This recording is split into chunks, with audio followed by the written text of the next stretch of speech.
બન્યો અને અમેરિકા જઈ અને ત્યાંની મિલિટરીમાં ભરતી થયો. અમેરિકાની મિલિટરીને ઝૂકવું પડે એવી એક ઘટના એના જીવનમાં બની ગઈ. યુએસ આર્મીમાં હોવા છતાં તે વટકે સાથ પૂજાપાઠ તિલક ચાંદલો કરે અને વેજીટેરિયન જ જમે. એના એક ઉપરી અધિકારીને આ ન ગમે. એણે પ્રકાશને તિલક ચાંદલો કરતા બંધ કરાવવા પ્રયાસો કર્યા, પણ બન્યું એવું કે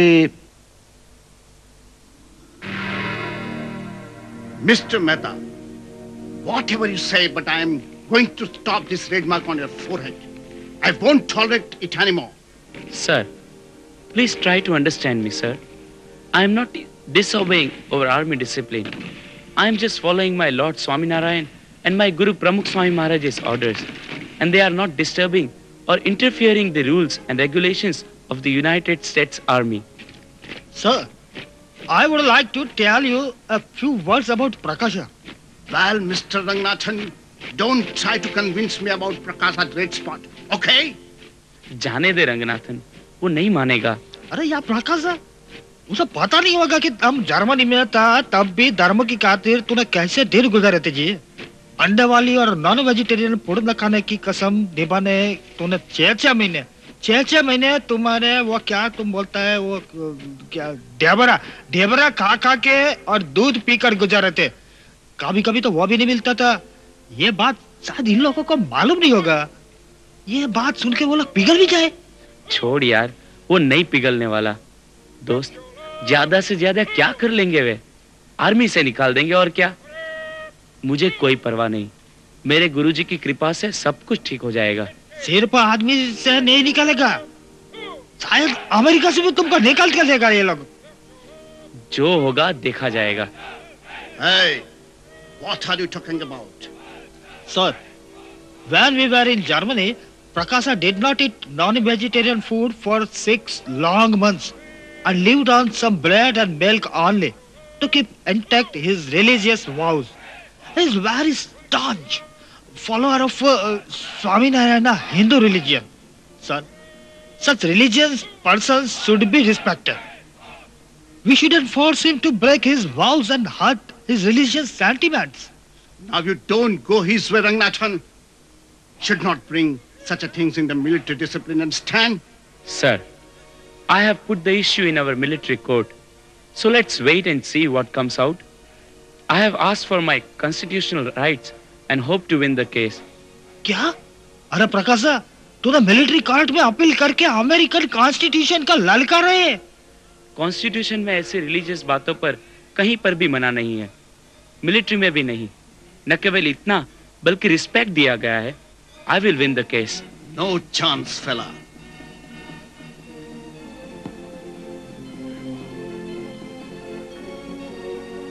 Oh no.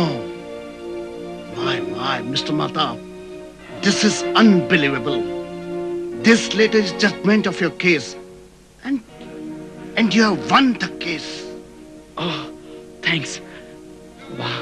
વાહ મહારાજ સ્વામી, આપે મારી લાજ રાખી ખરી. ખૂબ દયા કરી બાપા. જય સ્વામિનારાયણ બાપા. Oh my God, I've never seen or heard of such incidents.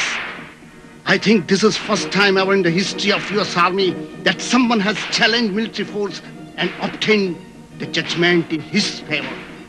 I asked for my rights only, sir. You can't win on that base only. Mr. Prakash, your stubbornness, your faith, and some unknown, invisible force has done this. Fantastic, Prakasha. Congratulations. You are great. And your Guru must be greatest. Certainly he is. પ્રમુખ સ્વામી ખૂબ મહાન છે. એમના બાળકોની ખૂબ કાળજી રાખે છે. Now let's go. Thank you very much, sir. America જેવા દેશમાં વિપરીત સંજોગોમાં કઠણ પરિસ્થિતિ વચ્ચે આવી દ્રઢતા અને તે પણ હટ્ટાકટ્ટા નવજુવાનિયામાં પ્રમુખ સ્વામી મહારાજ જ પૂરી શકે.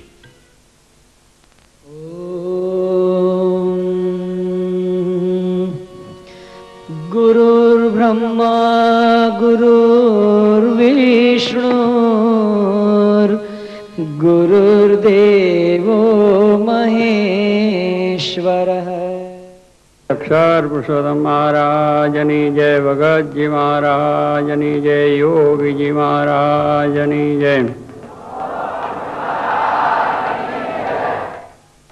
આજે વડોદરા નગરીના આંગણે આ એક ઉત્સવ ઉજવવા માટે આપ સર્વ એકત્રિત થયા છે.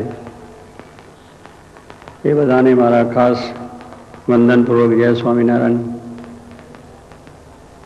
ભગવાન શ્રીજી મહારાજ આ લોકમાં પધારીને જીવોના કલ્યાણ માટે આ એક માર્ગ સર્વને માટે આપેલો છે, બતાવેલો છે. એનું પ્રસારણ વિશેષની વિશેષ થાય, દુનિયાના તમામ માણસોને એનો લાભ થાય, એ માટેનું એમનું કાર્ય છે. એમને એવું જ્ઞાન પણ આપ્યું છે. એક શિક્ષાપત્રી ગ્રંથ પણ એવો છે, આચાર સંહિતા, જેમાં માણસ એક માણસ બની શકે, સાચો માનવ બને, એવું એ શિક્ષાપત્રીમાં છે અને સર્વજીવના હિતને માટે લખેલી છે.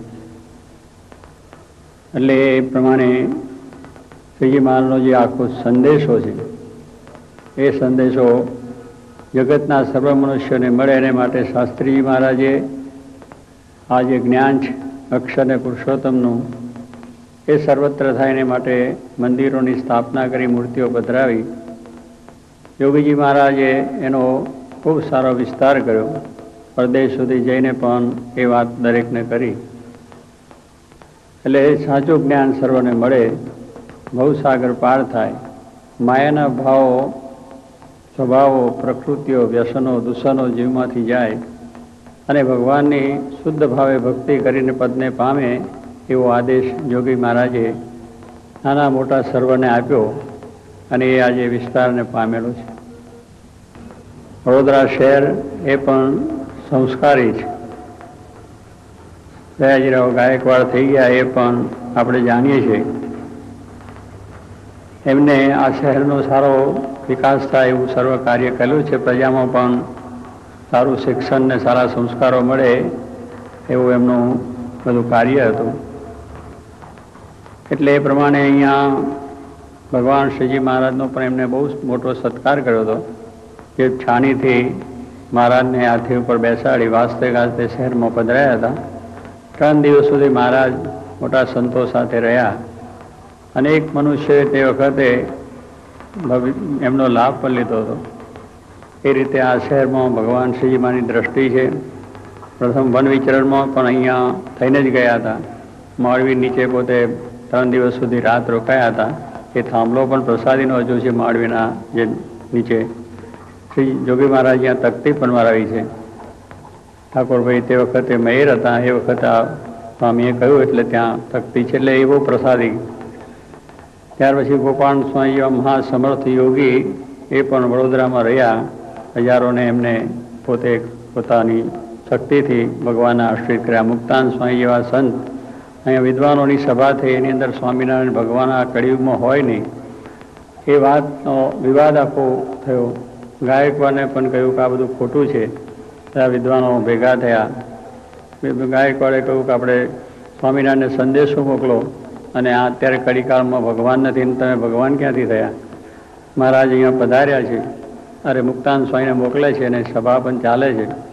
એમાં મુક્તાન સ્વામીએ ભગવાન સ્વામિનારાયણનું પ્રતિપાદન કર્યું કે બધા એવો પ્રશ્ન થયો કે ભગવાન તો ત્રિયુગી છે.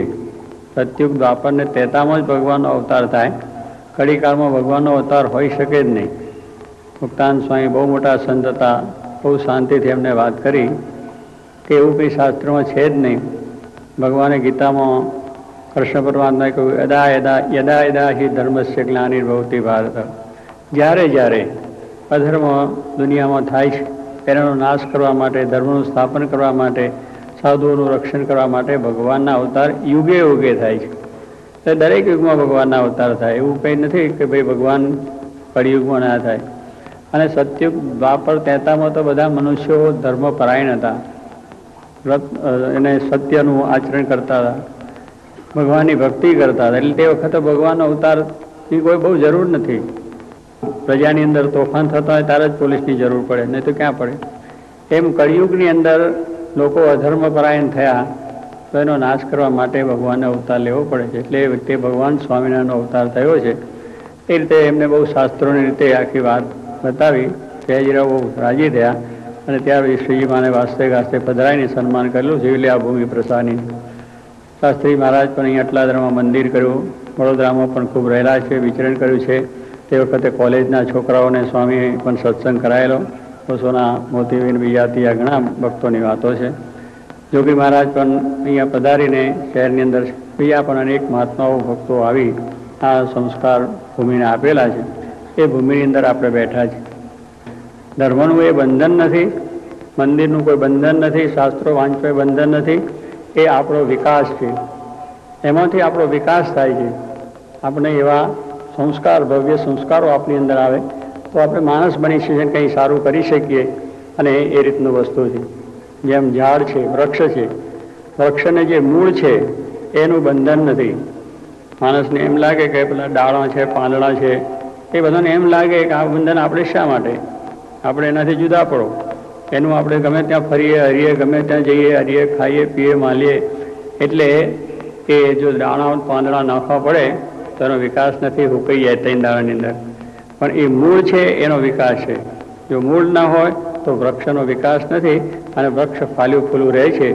એમ આપણા જીવનની અંદર જેટલે પૈસા, સમૃદ્ધિ, મોટપ, આ તે બધું છે, પણ એનો વિકાસ, મૂળ આધાર છે એ ધર્મ છે. ધર્મ એટલા માટેનું બંધન આપણે જરૂર છે. જો એ બંધનને આપણે નહીં સ્વીકારીએ તો આપણું કોઈ અસ્તિત્વ નથી. તો એવા જે સંતો છે એ આપણા જીવનું રૂડું સારું કરી શકે. એટલે એવા પુરુષોનો સમાગમ કરવો એ બંધન નથી, આપણો મુક્તિ છે, આપણો મોક્ષ છે. એટલે એવા સંતોનો સમાગમ એ આપણે ઈચ્છવાનો છે. પણ આજે એમ કે સંતોને બધા છે ને ભાઈ, આ બધા સંતો તો બધા આવે છે, ધર્મના સ્થાનો તો બધા નકામા છે, મંદિરો તો બધા નકામા છે. આ બોલાય એ ભારતના સપૂતથી, એ ભારતનો એ પુત્ર હોય તેવું બોલી ન શકે, બીજા બોલી શકે છે. દરેક મનુષ્યો સારી રીતે સારી ભાવના રાખે, એકબીજાના પ્રત્યે પ્રેમ વધે અને એકબીજાનો વિકાસ થઈ શકે. પણ આપણા જીવનમાં એ ન હોવાથી આપણને દુઃખો આવે છે. મહારાજે પણ કહ્યું છે કે બીજા જીવો છે એને કર્મે કરીને દુઃખ આવે છે, ભગવાનના ભક્તોને દુઃખ આવે છે, પણ ભગવાનની આજ્ઞા લોપે કરીને, ભગવાનની આજ્ઞા કંઈક જાણ્યા જાણે લોપા એને કરીને દુઃખ આવે છે. માટે આજ્ઞા પાડીએ એટલું સુખ છે અને નિયમો જેટલા રાખીએ એટલું આપણું રક્ષણ છે. જો આ નિયમો સરકારના અત્યારે જે આપણા મ્યુનિસિપાલિટીના કાયદા ના પાડીએ તો આપણે દુઃખ આવે જ. એવી રીતે ભગવાનના પણ કાયદા છે, ભગવાનના પણ આદેશો છે, એના પ્રમાણે વર્તીએ તો આપણે કોઈ જાતનું દુઃખ નથી. માટે આવા જે મંદિરો છે કે શાસ્ત્રો છે, સંતો છે, ધર્મો છે, આ બધું કોઈ બંધન નથી, પણ આપણો વિકાસ છે, સાચો વિકાસ છે. ભગવાનને આપણે પ્રાર્થના કરીએ અને સર્વ અવતારોને, સર્વ ભક્તોને, સર્વ મુક્તોને, ગુણાત્યાન સ્વામી ભગતજી મહારાજ, શાસ્ત્રી મહારાજ, યોગીજી મહારાજ બધાને પ્રાર્થના કરીએ કે આપણા વિશ્વમાં શાંતિ થાય, ભારતમાં પણ શાંતિ થાય, બધાની બુદ્ધિ સારી થાય, સારા વિચારો આવે, ધર્મની ભાવનાઓ વધે અને સર્વ પ્રકારે સુખી થાય. સદગુરુ સ્વામી પ્રભુ જય સદગુરુ સ્વામી સહજાનંદ દયાળુ સહજાનંદ દયાળુ બળવંત બહુનામી જય સદગુરુ સ્વામી. યુવકોએ નૃત્ય રજૂ કરી સ્વામીશ્રીની પ્રસન્નતા સંપાદિત કરી. આતશબાજીથી ગગનમાં પ્રકાશપુંજના ચોક પુરાયા.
ભક્તોએ તૈયાર કરેલ વિવિધ પુષ્પહાર